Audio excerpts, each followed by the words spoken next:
Good everyone, and welcome to today's video. And today we have a premium review on the Sherman 3-4. This is another Sherman. I know some people are probably going to be annoyed at that, but well, I don't make the rules. And this is the, shall we say, the last nation that needed a Sherman, which was Sweden, because now we have the full trifecta, pretty much. We have all the nations in the game with at least one Sherman. Yeah, of course I don't have the one in the German tree because that thing was $50 and I ain't paying that just for a freaking Sherman, but that's my personal opinion. Before we begin, in the description below you'll notice a couple of timestamps. If you've been around the channel before, you know the drill. In the Hangar section overview, we'll talk about the vehicle's armour, the mobility, and all that jazz, and obviously the gun, which, well, it's a 75mm M3. I don't really need to talk about it, but people like it when I talk about the gun. And of course, you can skip just ahead to the gameplay where we actually have to fight off quite a few enemy tanks with no turret drive, which is interesting to say the least. But if you want to skip ahead to that, feel free to do so.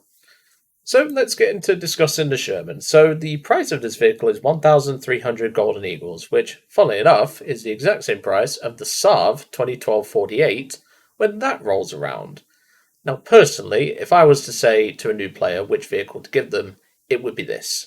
Not only can you put the Saab in this lineup, as you can see that there, I didn't end up using it, but this lineup can have a Panzer IV, albeit the J, and a T-34 1941. Combine that with the J-26 David, if you have it, and the Ju-88A4 with custom loadouts, this is probably one of the most consistent lineups that you can possibly make in War Thunder, assuming you buy the Sherman. Now, this tank recently, within the last few months, came up in war bonds, and that's how I got mine. I didn't pay for this tank, I got it via war bonds, and I recommend, if you can, of course, trying to get as many vehicles out of the war bond shop as you can. But of course, that's just my personal take.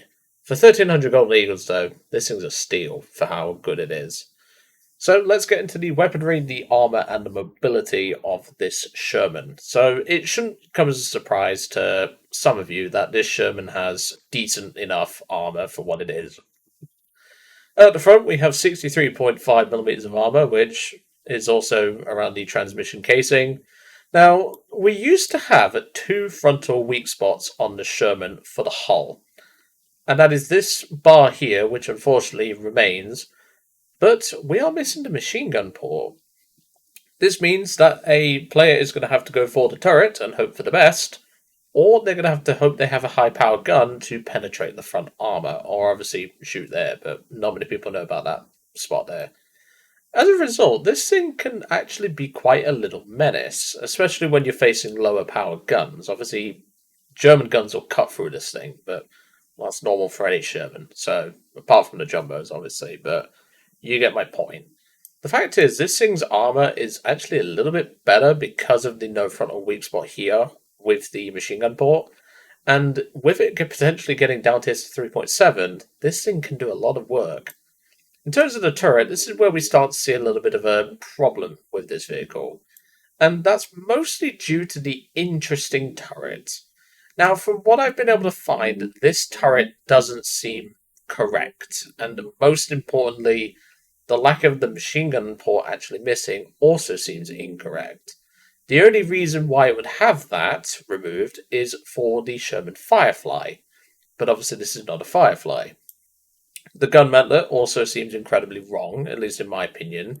This seems to be a M4A1 turret, which makes sense to some degree, but then it's got no pintle mount for the 50 cal. And some of the things about this tank just doesn't seem right to me, but that's just my personal take. But as you can see, though, we still have a decent turret, but obviously a well-placed shot from a good gun, especially in the electronic turret traverse weak spot, or as you'll see in the gameplay, a well-placed shot right here can easily disable the turret. So your armor, whilst it is good, won't always save you. Coming around to the sides, of course, traditional Sherman hull, which, again, has no applique armor, so there's no, 25.4mm of extra armor, which, considering this appears to be an M4A3 hull, I, again, find very unusual. So, this tank isn't making a lot of sense to me realistically, but we'll gloss over that. Coming over to the arse, we have 38.1mm again, and of course the roof varies from 19.5 to 10, with the turret having 25.4. So, as I said, the armor is pretty alright, and, well, it's a Sherman. It can definitely do a lot of work. But where it makes up for its somewhat glassy armor in some areas, it makes up for in its versatility, thanks to the M3 cannon. Having a low speed stabilizer which works up to around 10 to 15 miles per hour, combine that with APCBC M61 shot, this tank can be a real menace on the battlefield. Of course, missing the 50 cal does limit its potential, but not by a huge amount because that's why we carry high explosive rounds. And as you'll see, you can even kill stuff that necessarily you might not think can be killed by HE, which is in the gameplay, the SDKFC 140. I didn't even know you could kill it with an HE round that's big enough. Obviously, like Sturmpanzers and stuff, you expect that, but 75 from a Sherman? I didn't think it could, but it can. This high explosive is obviously very potent, but of course, that's not what you're going to be firing at the Sherman. Most of the time in the Sherman, you're going to be firing the M61. A very, very solid all-round gun with its capabilities. You get smoke, you get HE, you get this shell. Never use the M72 because it sucks. And with 63.7 grams of TNT equivalent, you're either going to kill the target that you're engaging, or you're at least going to mess them up for a second return shot. This is a really nice gun, and really has the capability. Unfortunately though, the 30 cal doesn't exactly bring anything to the table, it's just your stereotypical AP. And whilst it is enough to deal with like trucks and stuff, generally speaking, you're going to want to load the HE for anything that is remotely annoying in terms of like trucks and stuff. And as you'll see in the gameplay, as I said, the HE can even kill a SDKC 140, which even caught me off guard. But the fact is that the 30 cal is just a little bit too weak. And as I said, I find it very strange that this tank does not have a pintle mount for the 50. Like, it should either be here or like back here on the commander's hatch, and it's just nowhere to be found. Which, again, just comes at me as a bit of a surprise. And as I said, the lack of machine gun port is once again one of those things where I'm like, what hull is it? It's very clearly an M4A3 because it has the Ford GAA engine, which has 500 horsepower. But, you know, it's just a bit unusual. But I digress. Overall, though, this tank is very effective at what it can do. It has a beast of a lineup, especially if you have the Sav with it, as well as the J26 David. This is probably going to be one of my new grinding lineups, to be brutally honest. Like, if there's an event going on that involves tanks, and there's a nice tank that I want, I will probably use this lineup because it is cracked. Let's put it that way. Like I said, you got the Panzer, the T-34, you've got the Sherman, you've got the S or the Sav, you've got the J26, and you've got the J-88. If push comes to shove, I can easily replace one of these tanks with an AA or something like that, or a more powerful tank destroyer can replace this. The possibilities are endless for this lineup, to be honest. And honestly, the Sherman is a very good solidifying piece for that puzzle. Anyway, I'm going to leave you all to it, and I'll hand you over to the gameplay now, and see you all on the next one. Well, it's about time I reviewed the last Sherman, well, the premium Sherman that I need to do. I don't own the Russian M4A2, so I don't necessarily have to cover it, which is a good thing. Thank you. I was hoping for a cleaner kill there, but it's fine. That's him down. Got a nice kill on a premium T-34 plus a cap. Always a good start.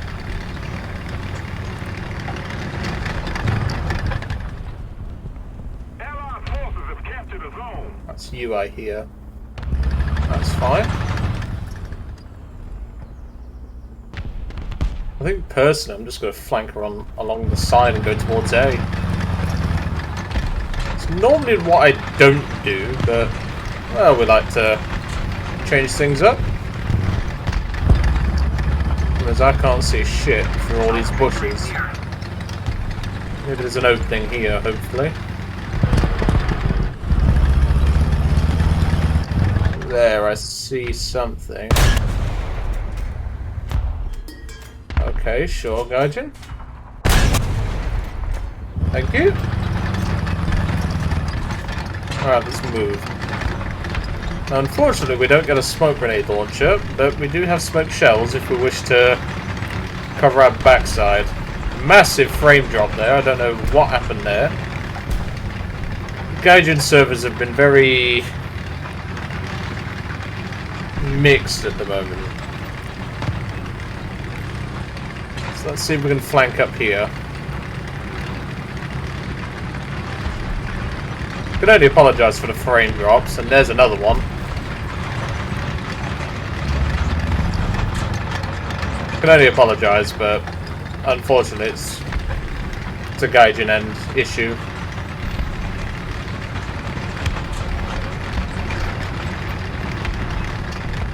Because whenever I run a different game on my PC, it's never had an issue, but one thing that always has issues. Alright, it's time to do some flanky spanky.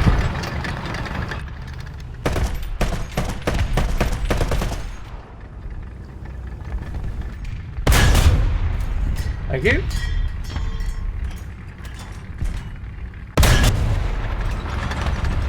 That's a good hit. Didn't get the engine, but that's okay. Lob it. Nope, that didn't get him. It's unfortunate. Cromwell, you might want to angle yourself, buddy, because we've got a lot of company. Oh, he can be HE'd.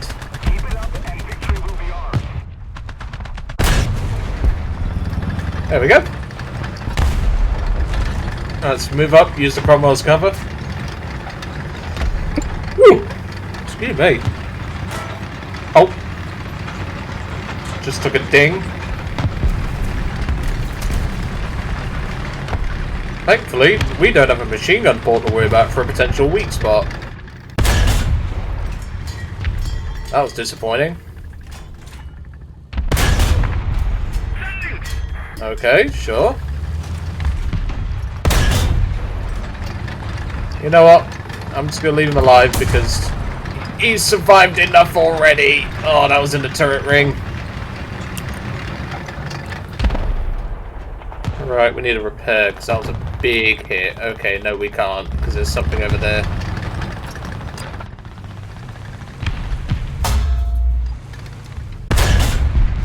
Thank you. I don't have a turret drive, so this is going to be interesting. Am I going to have to do this the old-fashioned way, where I fight using not a turret? Or no turret? Done it before, and it's not easy, especially when you're against the Germans. Yeah, there he comes.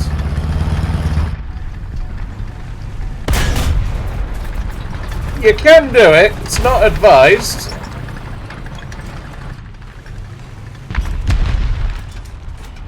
I know someone's going to jump in the comments and say, Joe, why don't you just repair? If I repair, I can't move.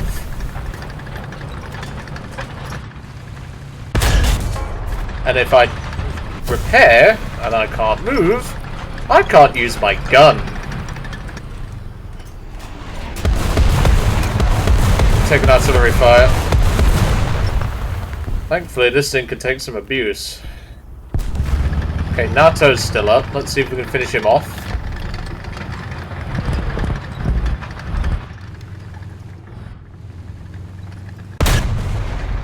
Okay, NATO's down. Panzer IV pushing my position.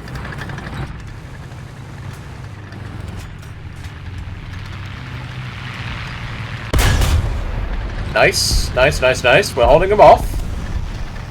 We need air support here, preferably. I'm going to have to push, which I don't want to do. That damaged the breach, but I don't know if it damaged it enough. That's the problem. It did not finish off the breach. Like I said, if I repair my turret now, we're in the shit, so I'm not going to. Ah, we got taken out from the side.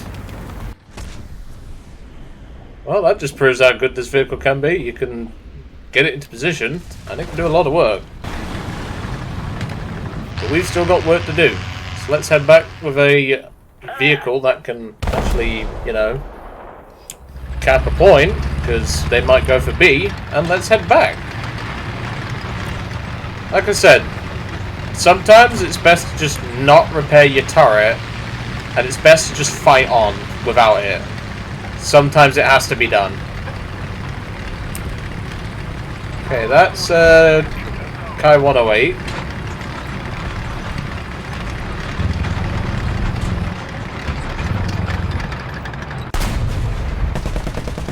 Give a taste of the old 30 cal. We don't get a roof mount of 50 cal, but I can live with that. But there we go. Teams managed to secure the cap whilst I was away, dying and holding off the enemy team. And I think that's going to be it. We're not going to get to do anything in this backup Sherman, but well, when you have over 500 freaking spare vehicle, well, backup vehicle tickets and all that, you don't really need to worry about that. But there you go. That is exactly what this tank can do, even without a turret drive in some cases. I will say, this thing is very consistent, and I would argue it's actually more consistent for a newer player than the Sav. Whether you choose to buy the Sav or this entirely depends on your playstyle, but for newer players, hands down, this is the better vehicle.